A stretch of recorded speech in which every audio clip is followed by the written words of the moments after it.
Hello, my name is Kevin Jardine from the Retail Excellence Partnership. I just want to take a few minutes today just to talk about a style of leadership known as authentic leadership.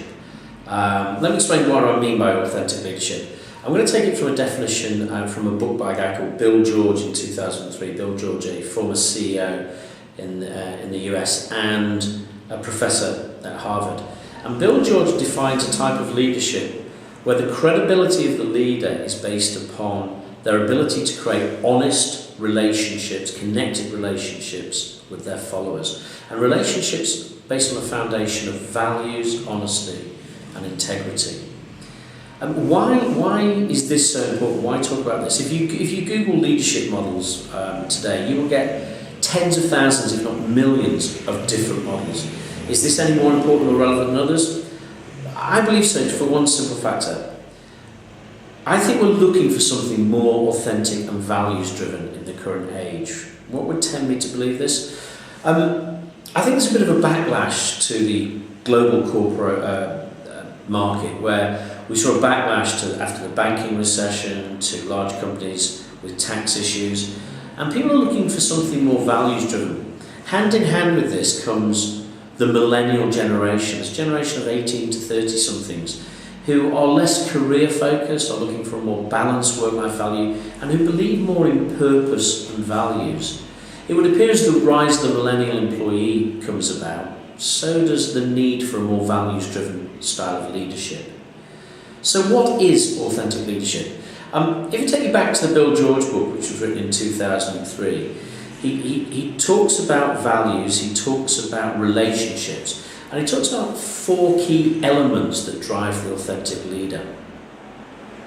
Firstly, the authentic leader is based on someone with a high level of self-awareness, an understanding of their impact on self and on others. So it's related very much to the work of Dan Goleman, Maslow, these sort of people, who see a leader as being influential but having a high level of emotional intelligence. The second element he talks about is relationship transparency, i.e. they share information, they build trust based on shared information in an honest and open way, a level of transparency we haven't seen before. Allowing people to deal with the information through open communication, allowing them to deal with it in their own way. Thirdly, Bill George talks about something called balanced processing. By this we mean looking at strategies and decision making in a more balanced way, not just making decisions that drive the bottom line, that drive operating profit, but also that are more considerate of the thoughts and needs of others. And finally, the fourth element he talks about is an internalised moral perspective. That all sounds very sort of grandiose, but quite simply what I mean there is that decision-making strategies are built on morals. And when we say that, these aren't morals that are easily pressurised by external forces, by external stakeholders. This is about leaders having very strong values and beliefs and making decisions and strategies based upon their own beliefs. So they're the 4 areas, and in his later book, True North in 2007, Bill George talks about 5 facets that you see in these leaders. If that's the pillars of what we expect of authentic leaders, what will you see when you look at them? And he talks about the 5 dimensions. Number 1, these leaders have a really strong sense of purpose, and a purpose potentially greater than simple operating profit. Number 2, they practice their values consistently. They are role models for the values of the business, and they're not unpredictable as leaders. We can see them delivering these same values day in, day out. Thirdly, they lead with the heart. We know the importance of gut instinct, we know the importance of head in strategizing, but these people also have a heart when they lead. They consider the needs of all of those around us, and that's not just the people within the business, it's our customers, it's our communities, it's our environment.